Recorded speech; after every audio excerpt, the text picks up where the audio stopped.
Me vi obligado a visitar a mi abuelo luego de que mi madre se preocupara por su salud mental.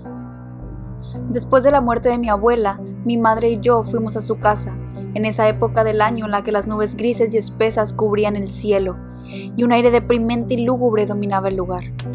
No más bajar del auto sentí una terrible sensación de pena y lástima.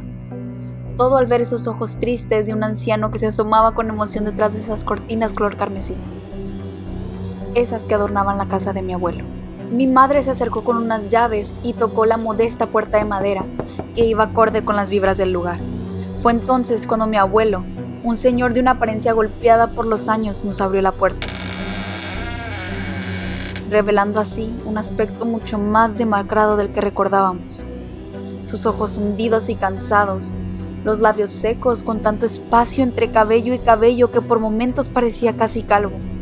Sus brazos eran tan delgados como los de un esqueleto y lo mismo con las piernas, esas que dejaban ver bajo un short de mezclilla blanco que acompañaba una camisa de botones arrugada y que claramente no era de su talla. Al ver a mi madre, le dedicó un corazonado abrazo y después nos invitó a entrar. Pude comprobar que el interior de la casa era exactamente a lo que uno se imaginaría al verla por fuera, una caja de concreto sucia y polvorienta. Sus paredes de color zafiro estaban adornadas con montones de cuadros de la familia y una anticuada camisa de los Carneros enmarcada y firmada. En la desordenada sala, en donde había montones de ropa sucia en los sillones y telarañas en cada esquina, resaltaba una especie de altar, uno improvisado en una de las mesitas de noche, en donde había una foto de mi familia entera, con mis abuelos y mis padres, y mi yo bebé en el centro. Digo altar ya que él tenía una gigantesca edición de la Biblia apoyada en otros libros y rodeada de velas casi nuevas, pero con las mechas acabadas, dándole una accidentada aura espiritual en ese rincón de la casa. Invitó a mi madre a tomar asiento en la cocina que estaba pegada sin ningún tipo de pared al salón principal, ahí donde yo me encontraba. Y a mí, a sabiendas de que sus problemas me eran poco o nada relevantes, me puso frente al televisor, que era de las únicas cosas que se podían considerar modernas en esa casa, ya que había sido un regalo de mi padre por el aniversario de mis abuelos. Me senté a ver películas antiguas en él, mientras que mi madre tuvo que escuchar las penas y locuras de mi abuelo, que a cada rato decía algo como: La otra noche escuché la voz de tu madre. Estaba en el pasillo y me dijo que la acompañaría pronto. Me asusté porque justamente estaba pensando en eso y además... Pero mi madre lo interrumpía, se frotaba los ojos con las manos y decía algo como: Dios guarde. O Ay, apá, por favor no diga eso. y así continuó la visita, hasta que de repente mi madre recibió una llamada.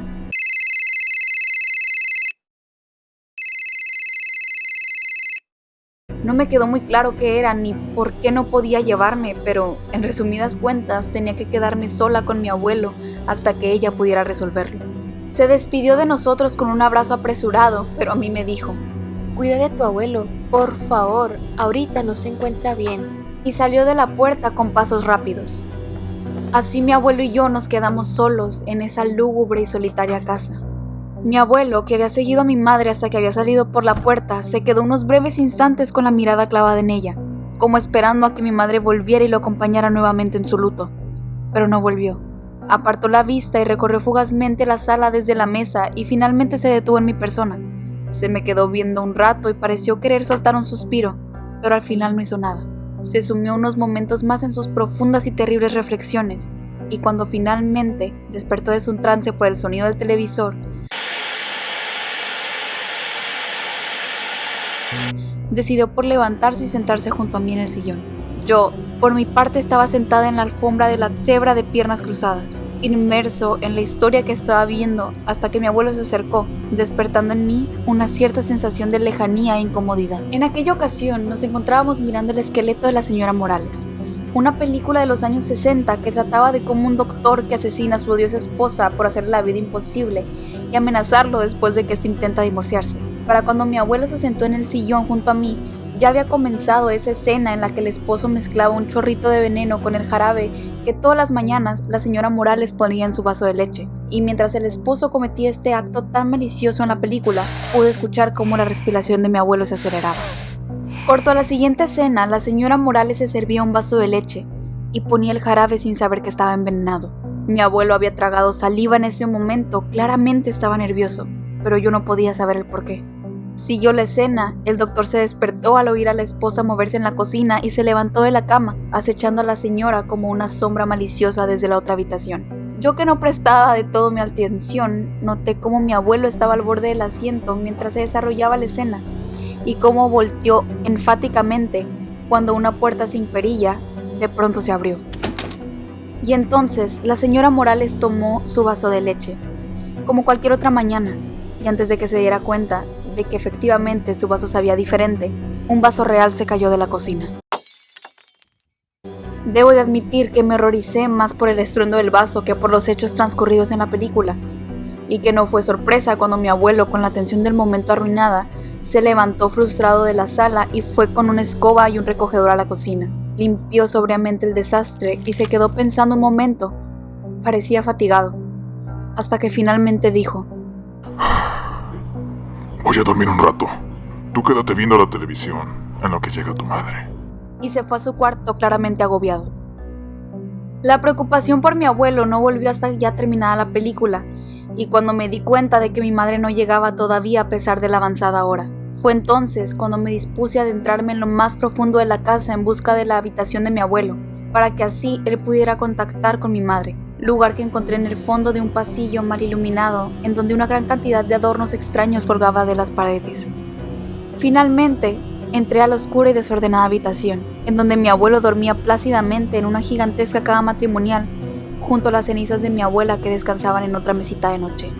Cuando lo vi, tan quieto, tan inmóvil que parecía muerto, las peores paranoias dominaron mi mente y me hicieron pensar que tal vez la pena se encinó al pobre anciano, y con un infantil sentimiento de responsabilidad me acerqué a él para comprobar que aún respiraba, miedo que desapareció rápidamente al escucharlo murmurar como sonámbulo, cargado con una cantidad insana de pena, el nombre de mi difunta abuela. María. No, María. ¿Por qué? Aunque con lástima por el pobre anciano, me sentí un poco aliviada al estar segura de que seguía con vida. Sin embargo, siempre he sido torpe, y en un descuido choqué erróneamente con la mesita de noche que sostenía el jarrón de cenizas, esas que se derramaron rápidamente por el suelo, creando un siniestro nubarrón gris en el centro de la habitación. Mi abuelo despertó por el desastre, pero no logró mirarme, ya que el cuarto estaba oscuro y una espantosa nube gris se robó toda su atención.